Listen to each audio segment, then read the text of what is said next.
The horror genre has been lots of places, and we always see familiar faces. From the slashers to the tortured souls and more, we feel like we've seen it all before. But we have two couples at an Airbnb, and both have a bit of secrecy. But one of these has a big secret to reveal. Who will find out that secret? It's you, Runaway Seabone Lake. Yeah, this Friday, Runaway Seabone Lake.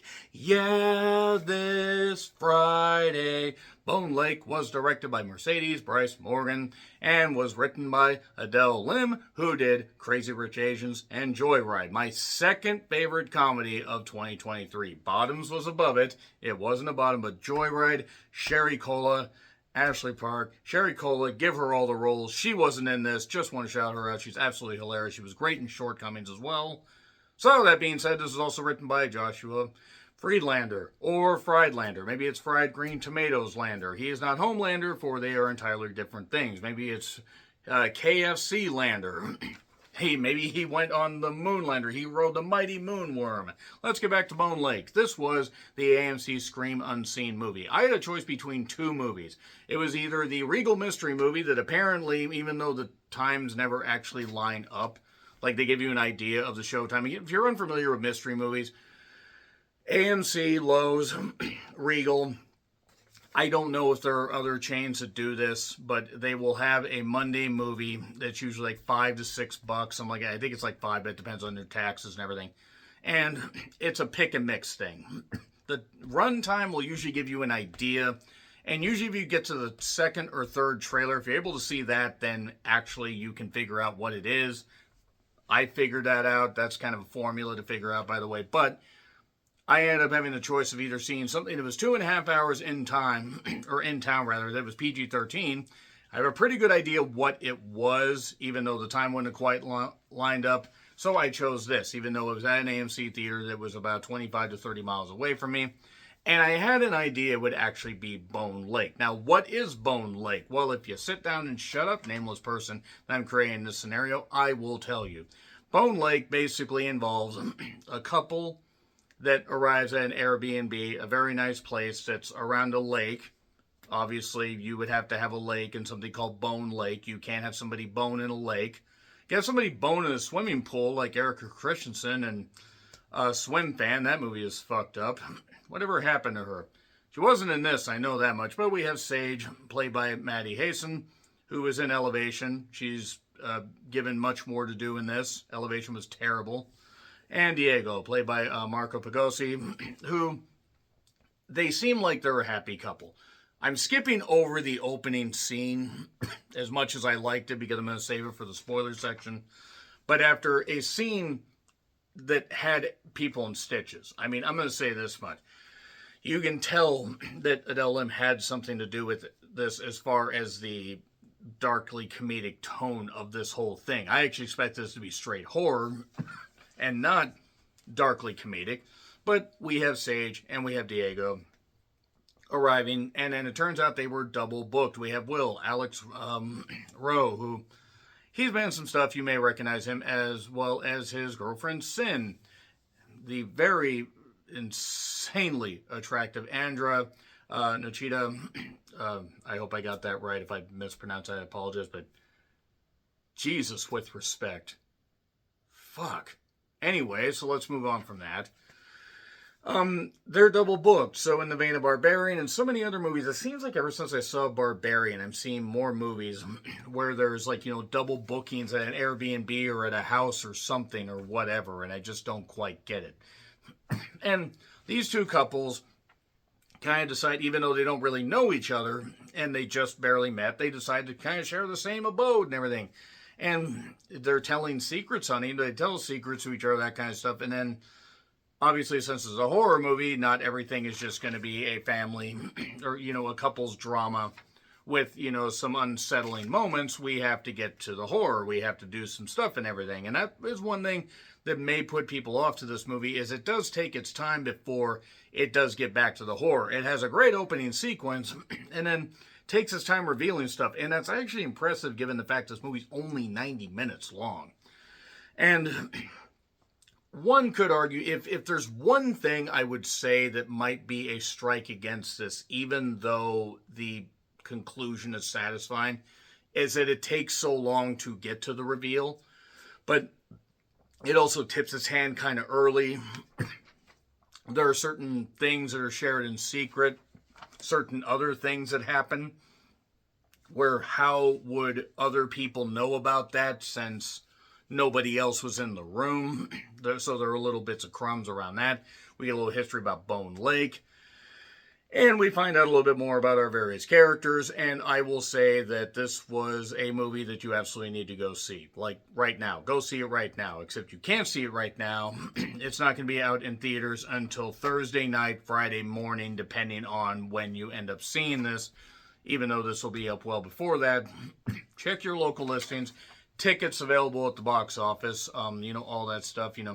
Licensing fees apply and everything. Get there early. Have Gordon Soley, Colasu play. The whole point is that Bone Lake is just a jolt of fun. It does not reinvent the horror wheel.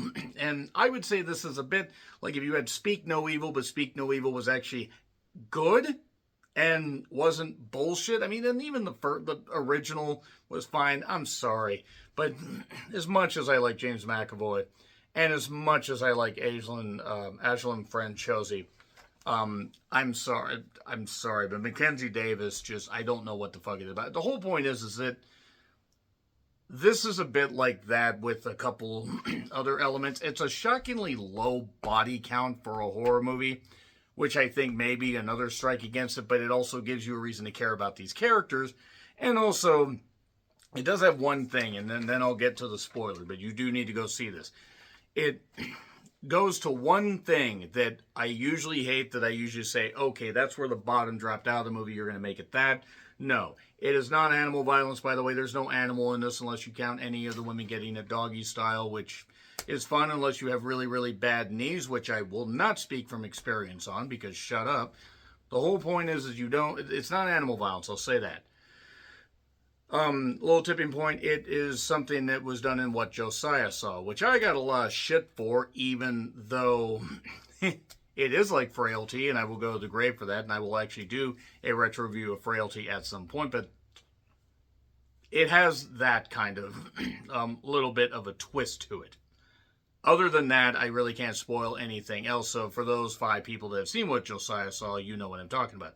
It's in theaters this weekend if you want to check it out, but it's really great, and again, Andra, just Jesus. I mean, that is a absolute beauty right there. Nothing against Maddie. Just both these women are attractive. Both these women. Doesn't work as well as both these guys in wrestling. And Alex is fine as well. Marco is good as Diego. It really gives you a reason to care about these 4 characters. So I guess in that sense, with the crisp writing and it was hitting all the right notes. It's like Ready or Not mixed with Speak No Evil. As far as tone. Anyway, 3, 2, 1, and spoiler. So, we go to the opening scene. We have these damn, naked people running through the goddamn woods during hunting season. Norman, I told you to stop hunting the guests. And they're running, one trips on a goddamn log and gets impaled, kind of. That is Elaine Reese, who plays Lisa. And we only know that a little bit later on. And Brett Clayton Spencer gets an arrow right through his ball sack. And when I saw that, I go, fucking sold. Yes, movie. You keep this up. You have this tone. I'm on board. And I will say that even though the violence does ease back after that, we cut to Diego talking about his book. It turns out Diego actually quit teaching because he wanted to write a book. And now Sage left her job freelancing to take an editor job to basically pay the bills and stuff like that. And they're having some issues as far as satisfying each other, shall we say. That's some stuff that's brought in. Even though they do love each other and they do have some of the good sex, she has a hard time achieving the orgasm, the big O, as it were, to the point she has to get off in the goddamn bathtub with the little, sprayer deal. Jet Set Radio, Wave of the Future. But before the whole Bathtub Master deal, I don't know if I actually can say that word, so I'm just going to, yeah. Will and Sin arrive. And that's Sin with a C, not short for Cindy. Sin, that is worth sinning for, right? I'm sorry, Andrew. Just good grief. That is the type of woman you don't let go of. I mean, obviously you do if she wants to, but if you have a chance with a woman like that, you don't. But anyway, they ended up getting double booked and all that. Well, let's just share this stuff. They were originally going to play rock, paper, scissors, and also it is revealed that Diego wants to propose to Sage and use his grandmother's ring. Will ends up seeing this, and through some good interaction, but Will and Sin being a little bit too forward, but Maddie and Diego being, forward, but a little bit put off, but not wanting to be rude. Much like Speak No Evil, except, again, Bone Lake is good. I will go to my grave saying to Speak No Evil. Even the original at least had a proper ending because those people all fucking deserved it. And the remake just amped it up. It was just not great at all. Maybe I was too harsh on. Whole point is, it's revealed that Diego is having a problem getting his writing published. And he, is having some issues and stuff like that. And obviously him and Sage have some tension there. To the point Sage is doing the aforementioned bathtub deal. And he ends up seeing her, doing that. This is sometime after they had sex. And then, basically, I'm skipping over some of this stuff because a lot of it is just really character building. But Will and Sin end up coming up with the idea, hey, let's play a game. Let's go have some fun. Because they've been drinking. Will's a really good cook, this kind of stuff. And Diego's a good writer, but is having problems getting his stuff published. Sin basically says, I work in finance, and, I know some famous people. Will could also could read some of your stuff, and we could pass it along to an author friend of ours that just so happens to be Diego's favorite author. How would they know that? And things get revealed because instead of just these couples sticking together, we get Will hanging out with Sage, Will hanging out with Diego, Sin hanging out with Sage, Sin hanging out with Diego, that kind of stuff, so on and so forth.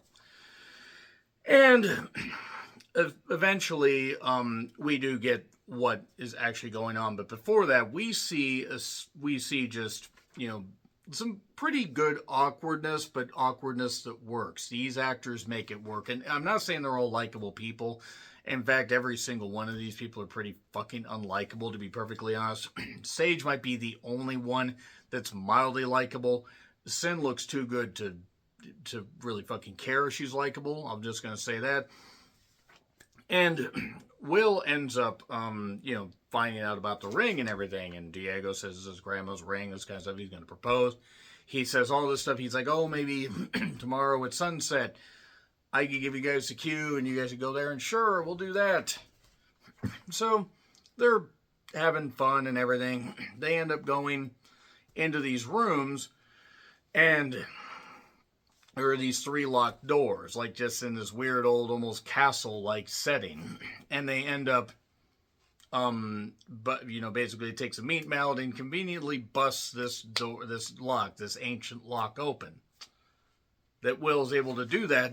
They go in there and they find a room full of like weird sex toys that are all cleaned and stuff like that. And it's all hilarious.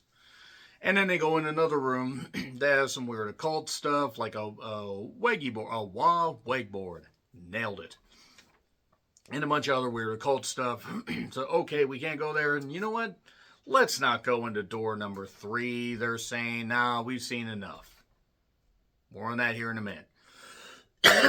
So, Sin ends up trying to get close to Diego to the point that she basically tries to seduce him and offers to be his muse. Very hard to resist that. Very fucking hard. Will and Sage end up going off at one point to get some supplies, even though it's only a weekend and they had this lavish feast that they probably could have had leftovers of for the rest of the evening. I mean, for a weekend, even if you arrive there Friday morning and you're leaving there Monday morning, you don't need that much food for 4 people. I'm just saying. So that should be it right there. But certain things are getting said around this. So right as with Diego and Sin and everything, you're wondering, how did we get to that point? And Will and Sage going off to the store, and Will kind of needles on Sage and stuff like that. But you're wondering how we got to this point. Backing up a little bit to the ring, Will ends up proposing to Sin with the ring, with the grandmother's ring. Diego doesn't want to say anything because there's already some tension. There was talk of sex toys, being used between Diego and Sage. He's more of a traditionalist. She wants to use it to explore stuff, and that could be a bit of an issue. I mean, I've had friends that have had those issues with their significant others. I've had other significant others that have wanted to explore more. Some stuff, if you're not into, folks, there's nothing wrong with trying it, but if you're not into it, don't fucking do it. Now, essentially, when Will does that, he had to concoct a story, and he comes up with the fact that Sin's been cheating on him. He wanted to propose to her. God damn it, this guy's all the, yeah. And they're going to get engaged. And he's like, I will come up with a time to get your ring back. And Sage, you would think, actually might know that that's the grandma's ring, but maybe not. Maybe she's never seen it. But then Diego is like, looking over excerpts from his book, and Sin suddenly, tries to put the moves on him and stuff. I guess she would be, again, very hard to fucking resist. And Will goes off with Sage and kind of tries to needle her and sweet talk her and manipulate her into basically wanting to sleep with him and using all this language that I will not use in the review, but it's really good stuff. And it's just so awkwardly well done that you can't help but, again, speak no evil except good. And without the kids being tortured, which I would say automatically makes us better, but those little shits deserve that in that movie. So let's move on. Basically, now, Will has heard stuff from Diego that he has imparted onto Sage. This is what he said. And he said that you cheated on him a few months into your relationship and stuff like that. And Sin says there was stuff that Diego, to Diego, that stuff that Sage, this kind of stuff. And it's just a weird manipulation thing. And you're like, why in the world are they doing this? Why is this going on? They're trying to pit this couple against each other? Is this a way to get them to leave the place? What the hell's going on here? So basically, we get to where Sage is going to take some Molly and is going to, Sage is going to calm down everything because, after coming down from the Molly and stuff like that, she goes with Sin, all this kind of stuff. And meanwhile, they had an e-vehicle, Sage and Diego, and they had it plugged in that night because they were like, okay, we need to plug it in. Apparently, this place has an EV plug. And they're going out having some fun. They find out the thing about Bone Lake during all this, about there was a couple that bought it in the 1950s, and there were a bunch of people buried at the bottom of the lake. We actually see while Sage and Sin are swimming in the lake that there almost looks to be cars down there, like it's the fucking Bates Motel lake. But we don't see quite enough. We get a little bit of an idea, but we don't see quite. We don't see enough to spoil all of it. But, Sage and Diego are at odds. Will and Sin are going to be engaged, but they have their issues as well, more than you know. And Sage basically ends up revealing to Diego, I didn't actually take the Molly, because something's not quite right about them, because stuff was revealed in the car. Will knew about the bathtub stuff. How would he know that? Because Diego never told him, and this kind of stuff, so their lies get exposed. It turns out that Will and Sin actually have done this before, a few times before, and this is actually their house, because they, this is actually their house. They inherited it. They have been keeping tabs to the point where they have cameras behind the mirrors, so they even saw Sage doing that in the goddamn bathtub.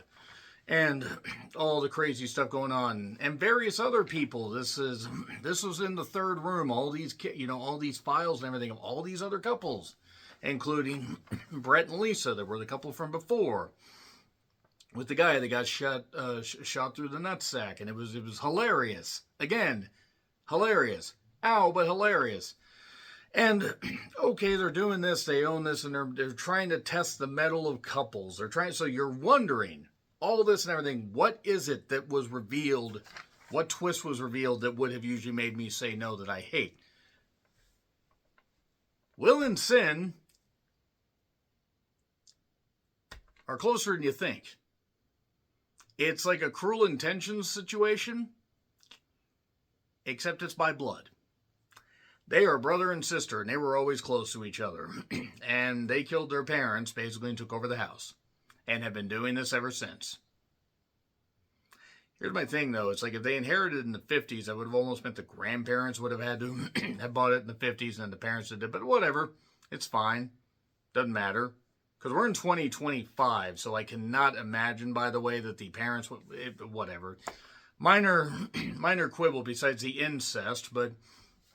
So yeah, it's a fucked up thing, and now finally, after the ball gets rolling, I will say that is only maybe my singular issue with this, is it takes almost a little bit too long, so by the time the violence does kick in, you feel like it's earned, but you feel like you almost got, maybe not cheapened, but you could have gotten a little bit more, but that also would have required other couples to be there, other manipulations to be done, and that might have muddied the waters.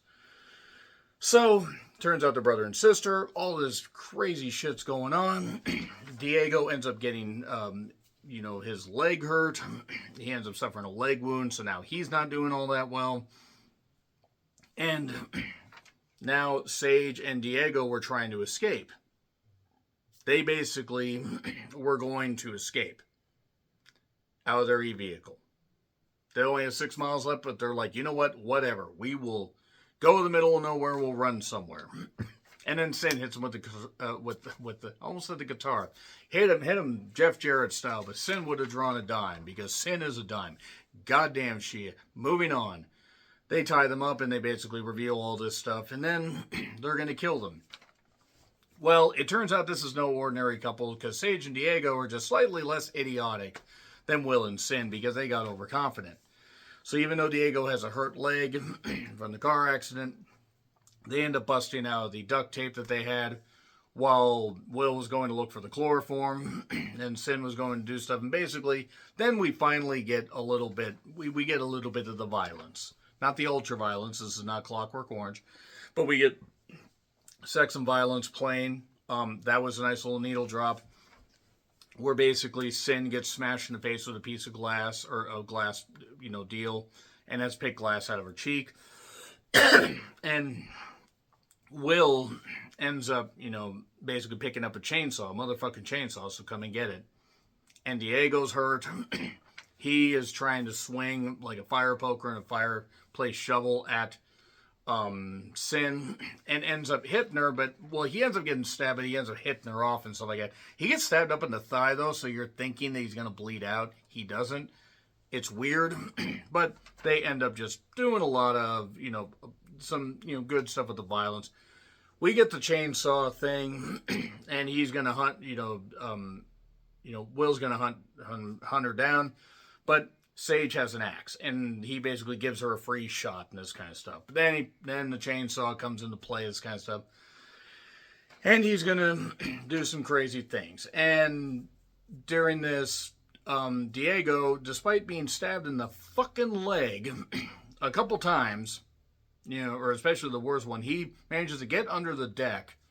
The boat, the boat is near, obviously, that's where a deck would be, and stabs Sin through the goddamn foot. Ow, that's gonna fucking hurt quite a bit. And we essentially get, get her stuck there for a bit, because it's one of those pokers that, is pronged like this with nasty pointy teeth. And it is an eccentric performance, but then, Will has the goddamn, he threw the axe at one point, and it hit the tree. It didn't hit Sage. And Sage ended up basically coming back just in time as Will had the goddamn chainsaw. He's going to chainsaw Diego. And suddenly she hits him in the back of the head with a goddamn axe. And then he falls and the chainsaw's still running. And it gets in his mouth and just splatters her with blood like Ready or Not style. It's hilarious. It's good. It's so good. Because by that point, you're just like, why the fuck not? And they're going to escape in the boat because, the other couple's car is fucked. And their car is fucked. So they're going to escape in the boat. But it turns out Sin is actually still very much alive. She can bleed out from the foot thing. And they're going to escape. So she's covered in blood. And, Diego's not doing all that well, but he's trying. He manages to get the axe, but Sin gets on the boat. So they're having a bit of a fight. And Sin, by the way, still has the goddamn ring. And he manages to get her almost off the boat, cuts her fingers off with the ring, and then she tries to get back up. He axes her in the jaw, and then she falls and gets caught in the motor and just ends up getting gashed and bleeding out and stuff like that.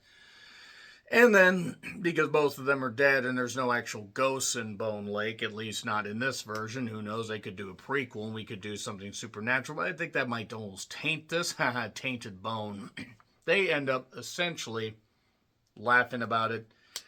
And he gives her the ring. She puts the ring on.